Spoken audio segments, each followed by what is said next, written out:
É, as coisas giram, giram, giram e voltam tudo para o mesmo lugar.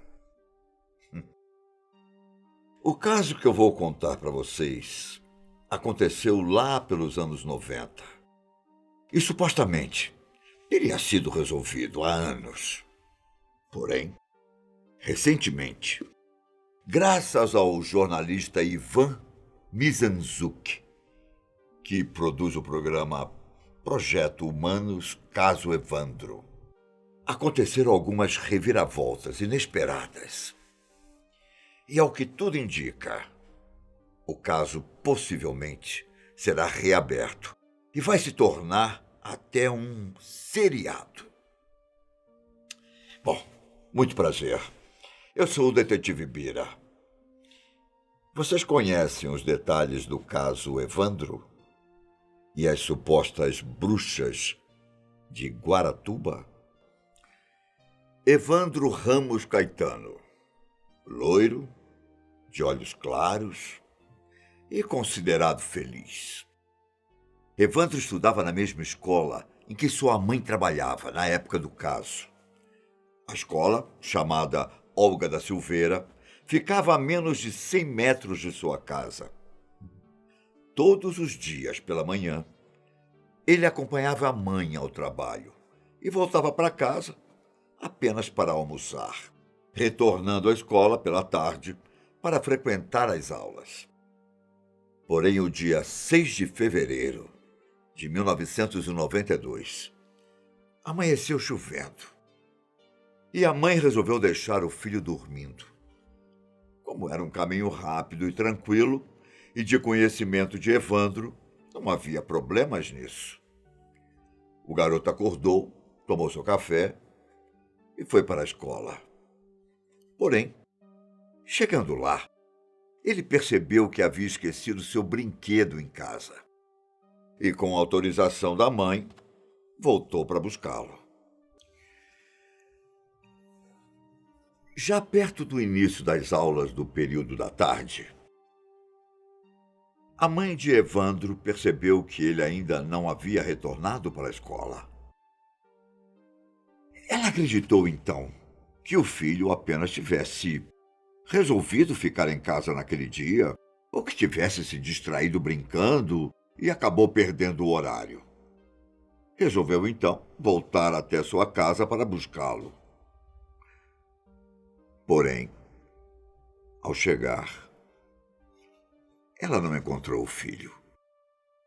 O brinquedo que ele havia voltado para buscar permanecia no mesmo lugar, dando a entender que ele sequer tinha chegado em casa. Preocupada em onde poderia estar o menino, ela saiu desesperada procurando por ele pela rua e pedindo ajuda aos vizinhos.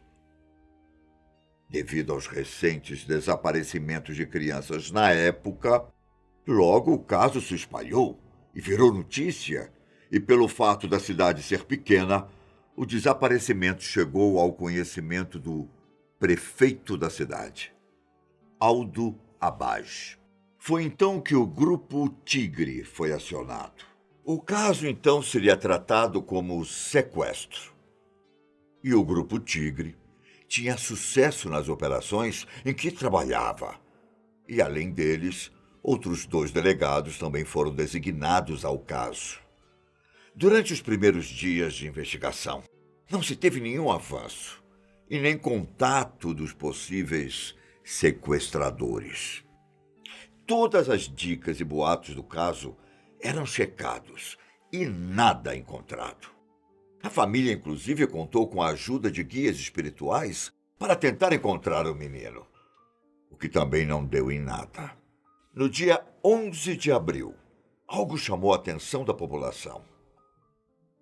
Um bando de urubus sobrevoava um matagal que ficava perto da casa de Evandro. Um lenhador que estava por perto resolveu verificar e acabou encontrando o corpo de uma criança que já estava em avançado processo de decomposição.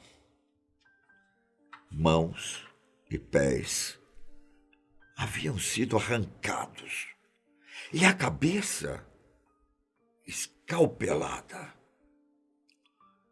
A polícia e a família foram chamados e o pai reconheceu que era sim o menino. Ele reconheceu por uma marca de nascença.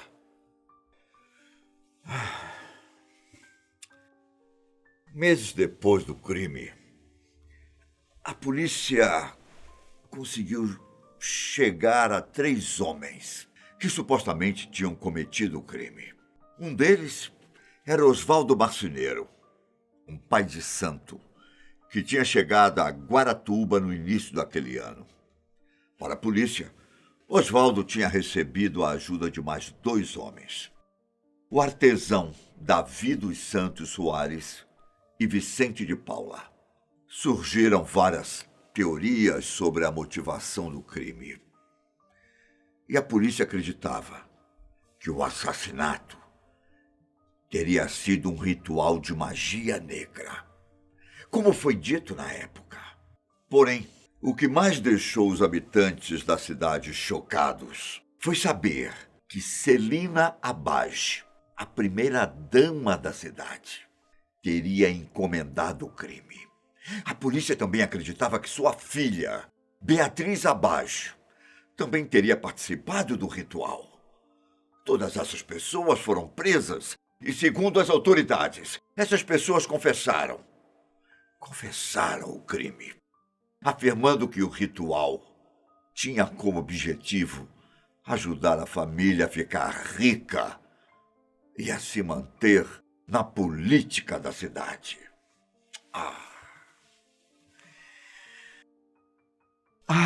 As confissões foram gravadas em fitas e diziam que o crime tinha acontecido na serraria da família Abage, que teria pago cerca de 15 milhões de cruzeiros para Oswaldo cometer o assassinato.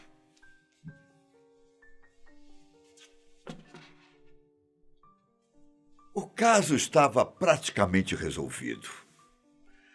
A polícia tinha os suspeitos, tinha as confissões e estava a um passo de prender os responsáveis pelas barbaridades feitas com o menino Evandro.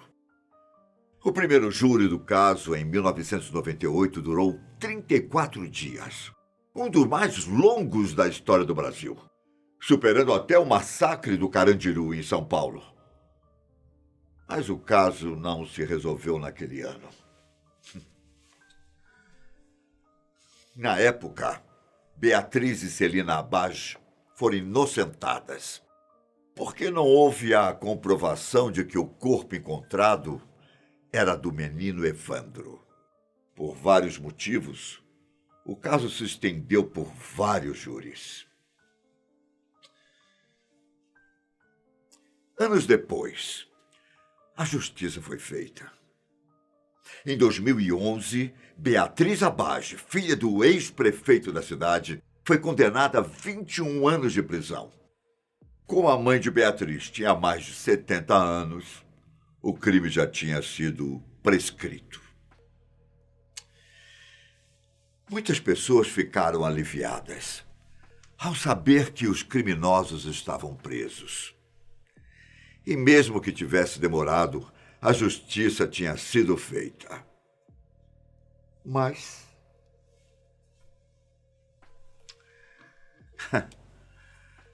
no começo deste ano, houve uma reviravolta no caso Evandro, que fez muitas pessoas questionarem se as bruxas de Guaratuba, como Beatriz e Celina Abage eram chamadas, eram realmente culpadas do crime. A reviravolta surgiu quando o jornalista Ivan Mizanzuki, que produz o programa Projetos Humanos Caso Evandro, divulgou alguns áudios que, segundo ele, comprovam que os suspeitos de terem matado o garotinho, na verdade, eram inocentes. O podcast, produzido por Ivan Mizanzuki, que contou toda a história do desaparecimento de Evandro, apresentou algumas fitas que mostravam que as confissões feitas pelos supostos criminosos tinham sido feitas sob tortura. Os áudios que foram divulgados no podcast do jornalista mostram uma outra versão das confissões, bem diferentes do que tinha sido relatado pela polícia. As fitas mostram as confissões de Beatriz Abage, Oswaldo Marceneiro, Davi dos Santos Soares e Vicente de Paula.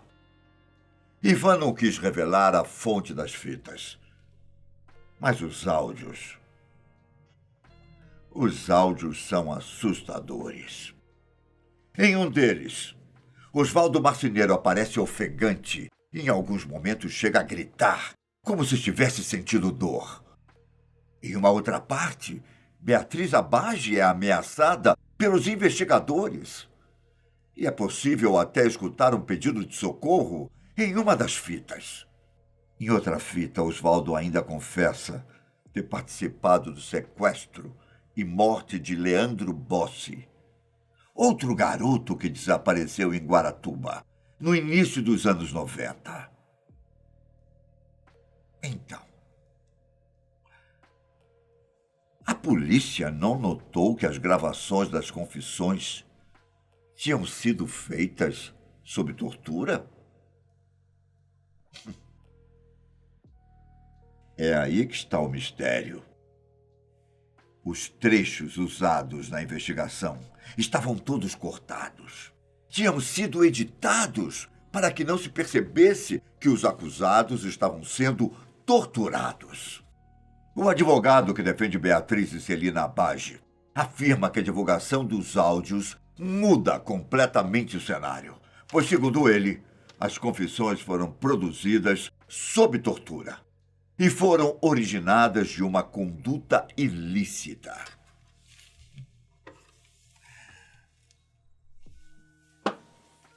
Então quer dizer que o caso foi reaberto? Infelizmente, a justiça não funciona dessa maneira.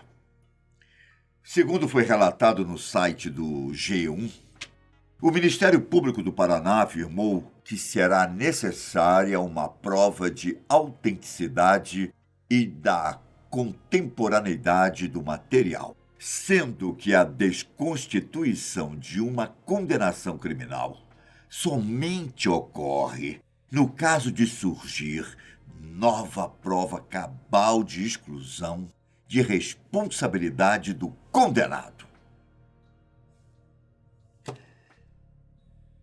Vai saber, não é? Agora, só resta a Ivan Mizanzuki tentar descobrir mais coisas sobre o caso Evandro. E quem sabe, encontrar os verdadeiros culpados pelo crime. Enquanto a justiça analisa as provas apresentadas pelo jornalista, o caso Evandro parece permanecer sem solução. Mizanzuki sabe que sua investigação é perigosa, que envolve gente poderosa e sabe muito bem onde está se metendo. O que nos resta é esperar as próximas notícias sobre a investigação e torcer para que a justiça seja feita. Eu me despeço por aqui. Mas nos vemos no próximo vídeo. Até a próxima.